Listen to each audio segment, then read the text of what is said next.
Bonjour chers amis, bonjour chers frères et sœurs. J'espère que vous allez bien. Heureux de vous retrouver à travers cette vidéo que je voudrais partager avec vous. Alors je voulais aujourd'hui partager avec vous deux versets qui se trouvent dans la deuxième épître de Paul aux Thessaloniciens.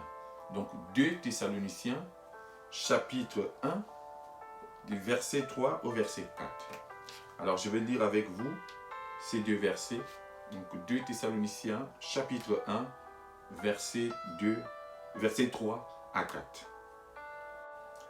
Nous devons toujours remercier Dieu à votre sujet, frères et sœurs, et il est juste que nous le fassions. En effet, votre foi fait de magnifiques progrès, et en chacun de vous, l'amour que vous vous portez les uns les autres ne cesse d'augmenter. Aussi, exprimons-nous dans les églises de Dieu notre fierté en ce qui vous concerne, à cause de votre persévérance et de votre foi au milieu de toutes les persécutions et de toutes les détresses que vous endurez. C'est l'apôtre Paul ici qui s'adresse aux Thessaloniciens à travers cette deuxième lettre qu'il leur écrit. Et on peut se demander pourquoi il a éprouvé le besoin d'écrire une deuxième lettre aux Thessaloniciens. C'est tout simplement parce qu'il n'a pas fini son travail. Lors de la première lettre, il a abordé avec les Thessaloniciens un certain nombre de points de doctrine, mais il n'a pas pu finir. Et il sent le besoin d'écrire cette deuxième lettre pour, dit-il, oui, finir et apporter à la foi des Thessaloniciens les points de doctrine qui leur manquaient et qui manquaient à leur foi. Voilà, parmi tant d'autres, l'une des justifications de cette deuxième lettre aux Thessaloniciens. Et ici, dans ces deux versets, ce qui nous importe ici, c'est que l'apôtre Paul, félicite en quelque sorte ici les Thessaloniciens pour la persévérance de leur foi. Il les félicite pour quelque chose de particulier. Non seulement ils ont gardé la foi, mais en plus, il leur dit ici quelque chose d'extraordinaire. Il dit que nous remercions Dieu, et c'est une prière qu'il adresse à Dieu, une prière de reconnaissance au sujet des Thessaloniciens. Il dit nous devons toujours remercier Dieu à votre sujet, frères et sœurs, et il est juste que nous le fassions. Pourquoi? Il dit, en effet, verset 3, votre foi fait de magnifiques progrès, et en chacun de vous, l'amour que vous vous portez les uns aux autres ne cesse d'augmenter. La foi des Thessaloniciens a fait de magnifiques progrès, et leur amour les uns envers les autres a augmenté. Quel beau compliment! Et nous aimerions être comme des Thessaloniciens, n'est-ce pas? Et nous aimerions qu'on nous dise que notre foi a fait de magnifiques progrès. Et c'est cela que je voulais partager avec vous aujourd'hui. Est-ce que ta foi aujourd'hui progresse? La question que la parole nous pose ici, en quelque sorte, à travers ces versets, c'est cela. Est-ce que notre foi progresse? Est-ce qu'on peut dire de notre foi qu'elle a fait de magnifiques progrès, comme les Thessaloniciens ici? Est-ce qu'on peut dire de notre amour aujourd'hui qu'il a augmenté? Et c'est quoi une foi qui progresse? Une foi qui progresse, c'est une foi qui ajoute à son actif un certain nombre de valeurs, un certain nombre d'ingrédients qui viennent étoffer cette foi, qui viennent la faire avancer, qui la poussent à la maturité. Et la meilleure réponse que je peux vous donner par rapport à la progression de la foi, à une foi qui progresse, se trouve dans 2 Pierre, chapitre 1, au verset 5. L'apôtre Pierre nous apporte des éléments de réponse par rapport à cette foi qui progresse. Qu'est-ce qu'une foi qui progresse? Voici ce que l'apôtre Pierre nous dit dans 2 Pierre, chapitre 1, verset 5. Je lis avec vous. Pour cette raison même, faites tous vos efforts pour ajouter à votre foi la vertu, à la vertu la connaissance, à la connaissance, la maîtrise de soi, à la maîtrise de soi, l'endurance dans l'épreuve, à l'endurance, la piété, à la piété, l'affection fraternelle et à l'affection fraternelle, l'amour. Voilà les éléments qui font progresser notre foi. C'est lorsqu'on rajoute ces ingrédients à notre foi que notre foi progresse. Rajouter à notre foi, oui, des éléments qu'il nous cite ici, la vertu. Et à la vertu, il faut rajouter la connaissance. Et à la connaissance, il faut rajouter la maîtrise de soi. À la maîtrise de soi, il faut rajouter l'endurance dans l'épreuve. À l'endurance, la piété. À la piété, l'affection fraternelle. Et à l'affection fraternelle, l'amour. Voilà les ingrédients. C'est comme si vous étiez en train de faire la cuisine et que pour que votre plat soit vraiment le meilleur plat, le plus succulent, vous devez rajouter à chaque fois des ingrédients nouveaux. Et c'est cela. Nous sommes appelés à rajouter des ingrédients à notre foi. Nous sommes appelés à rajouter des valeurs à notre foi pour la faire progresser. C'est cela une foi qui progresse.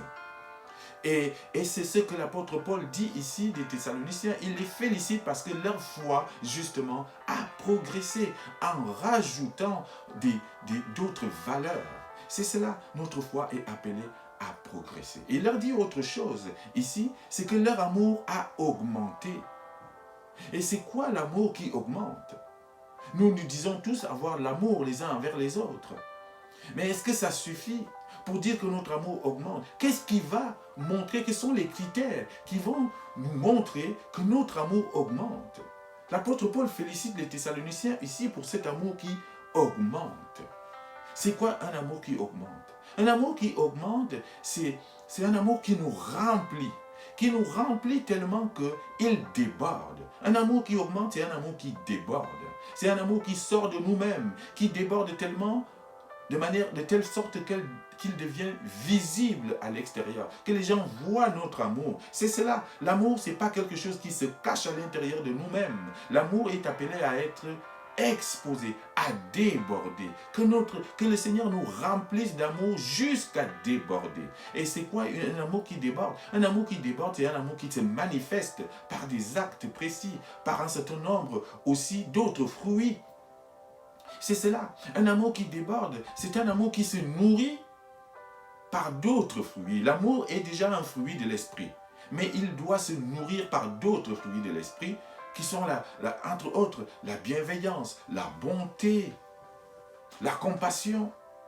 Et cet amour doit continuer d'augmenter à chaque fois. L'apôtre Paul dit aux Thessaloniciens en quelque sorte, vous avez l'amour, c'est bien, mais ce qui est encore mieux, c'est que cet amour augmente et il faut qu'il continue d'augmenter. Et c'est la même chose pour nous, notre amour doit augmenter, nous ne devons pas nous contenter de ce que nous faisons, nous devons toujours viser plus haut et plus fort et mieux, et nous pouvons le faire en Jésus-Christ. L'amour doit augmenter, c'est-à-dire déborder. Et déborder aussi pour l'amour ici, c'est quoi? C'est que cet amour, oui, sorte en quelque sorte du cadre conventionnel. L'amour qui reste un amour privé. L'amour qui est dirigé juste vers les siens, juste vers les proches, juste vers nos amis. Non, cet amour qui déborde doit aller au-delà de nos amis, doit aller au-delà de nos proches. Notre amour qui déborde doit aller jusqu'à toucher même nos ennemis. Et c'est cela l'extraordinaire pour Jésus-Christ. Jésus-Christ dit à ses disciples à un moment donné, aux gens qui étaient autour de lui, dit, si vous aimez ceux qui vous aiment, qu'avez-vous fait d'extraordinaire? Et il appelle ainsi les gens à aimer même jusqu'aux ennemis. C'est cela. Un amour qui déborde, un amour qui augmente. Et notre amour est appelé à augmenter. Et surtout par ces temps qui courent. Alors, l'autre remarque que l'apôtre Paul fait aux Thessaloniciens, c'est que non seulement leur foi a fait des progrès et que leur amour augmente, il faut voir les circonstances dans lesquelles tout cela a eu lieu. Et c'est cela encore le deuxième appel ici, et le plus important, c'est que cet amour et cette foi ont progressé, ils ont augmenté dans les circonstances les plus difficiles. C'est cela que l'apôtre Paul dit ici. Le verset 4 nous dit, « Aussi exprimons-nous dans les églises de Dieu notre fierté en ce qui vous concerne à cause de votre persévérance et de votre foi au milieu de toutes les persécutions et de toutes les détresses que vous endurez. La foi des Thessaloniciens a progressé, a persévéré au milieu des épreuves. C'est-à-dire là où la plupart du temps, notre foi peut baisser, voire même diminuer, ou même s'éteindre totalement. Pour les Thessaloniciens, c'est là que leur foi a augmenté, c'est-à-dire au milieu des épreuves, au milieu des persécutions. Et il faut rappeler ici que l'église de Thessalonique, comme la plupart des églises d'Asie mineure, en cette période-là, est passée par une période de persécution. Les communautés autour de Thessalonique n'avaient de cesse que de persécuter les chrétiens pour les faire abandonner leur foi, pour qu'ils reviennent en arrière, pour qu'ils retombent dans la vie de débauche. C'était cela. Mais eux, ils ont tenu ferme, ils ont gardé leur foi ferme. Mais en plus, cette foi a même augmenté et progressé alors qu'ils étaient plongés dans la persécution et au milieu des épreuves. Quel bel exemple! Et Paul cite l'église de Thessalonique en exemple aux autres églises. Il dit aussi, exprimons-nous dans les églises de Dieu notre fierté en ce qui vous concerne. Il faut que notre foi et notre amour augmentent au milieu des épreuves.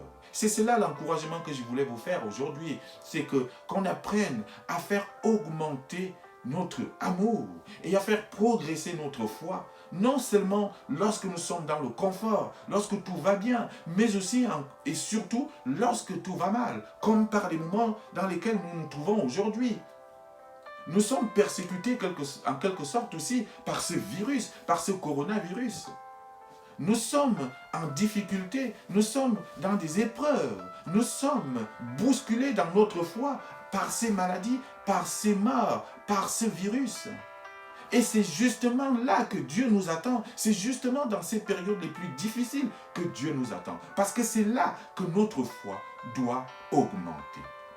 Et ma plus grande joie, c'est de constater et de remarquer que depuis que ce confinement a commencé, depuis qu'on est tombé dans cette épreuve, dans ce virus, les églises, oui, les églises continuent de fonctionner à travers les réseaux sociaux, à travers YouTube et tous les autres canaux. Les églises fonctionnent et c'est ça ma plus grande joie. Et ma plus grande joie aussi, c'est que depuis ce confinement, depuis l'apparition de ces virus, oui, les églises se sont multipliées en quelque sorte. C'est-à-dire que chaque maison maintenant est devenue une maison de prière. Oui, nos maisons sont devenues des églises. L'ennemi a cru, oui, nous fermer la bouche à travers ces virus. L'ennemi a cru que les églises allaient exploser, justement en nous poussant au confinement. Mais au contraire, il a réussi à faire une chose extraordinaire, c'est qu'il a multiplié les églises. Nos maisons sont devenues autant d'églises. Et les gens n'ont jamais autant prié, les gens n'ont jamais autant lu la Bible, et j'en suis sûr, depuis ce confinement. Et ça, c'est une grande joie. Et cela nous doit nous pousser vraiment à faire progresser notre foi, à augmenter notre amour. Et oui, c'est dans des moments d'épreuve et des situations difficiles que nous devons augmenter notre amour. C'est-à-dire en faisant preuve de compassion pour ceux d'entre nous qui sont dans la maladie. En donnant un coup de fil à un ami qu'on n'a plus vu depuis longtemps pour demander des nouvelles. Bien sûr, nous sommes confinés, nous ne pouvons plus nous rendre visite les uns les autres. Mais nous ne pouvons pas nous empêcher de prendre des nouvelles à travers un coup de fil, un texto, etc. et un mail. Nous devons faire augmenter notre amour dans ces temps d'épreuve. Oui, et c'est cela l'encouragement d'aujourd'hui. Faisons augmenter notre amour et avançons, faisons progresser notre foi en temps difficile. Et c'est cela, justement, ce que Dieu attend de nous. Vous savez, les épreuves, j'ai souvent dit que les épreuves sont en quelque sorte des unités de mesure de notre foi. Et c'est dans l'épreuve, justement, qu'on mesure la valeur de notre foi. C'est dans la difficulté, dans la persécution, qu'on mesure véritablement la véritable valeur de notre foi. Et nous y sommes. Nous sommes dans la difficulté, nous sommes dans la persécution, nous sommes dans la maladie, nous sommes confinés. Nous n'avons peut-être plus de travail. Nous sommes au chômage. Nous n'avons peut-être plus d'argent. C'est là que notre foi doit progresser. Au moment même où, justement, on a tendance à baisser les bras, au moment même où on a tendance à, oui, mettre le couvercle sur notre foi, c'est là qu'elle doit s'enflammer. Oui, que notre foi progresse au milieu des épreuves. Et c'est ce que l'apôtre Paul dit des Thessaloniciens ici. Et c'est ce qu'il nous appelle aussi à faire. Nous, aujourd'hui, au 21e siècle, nous, aujourd'hui, dans ces temps de crise sanitaire, notre foi doit progresser et notre amour doit augmenter. Et cela n'est possible qu'en Jésus-Christ. Alors, gardons les yeux fixés sur lui et c'est lui qui va mettre en nous, produire en nous, le vouloir et le faire. C'est lui qui va nous donner cette capacité à persévérer dans l'épreuve, cette capacité à faire progresser notre foi dans l'épreuve, cette capacité à augmenter notre amour, à faire déborder notre amour jusqu'à ce qu'il touche non seulement nos frères, nos sœurs, nos proches, mais aussi nos ennemis, le monde entier. Oui, que notre amour déborde et que notre foi progresse au milieu de ces épreuves. Et alors, cela sera une grande joie et une grande fierté pour notre Dieu. Gloire à Dieu et soyez bénis. Amen.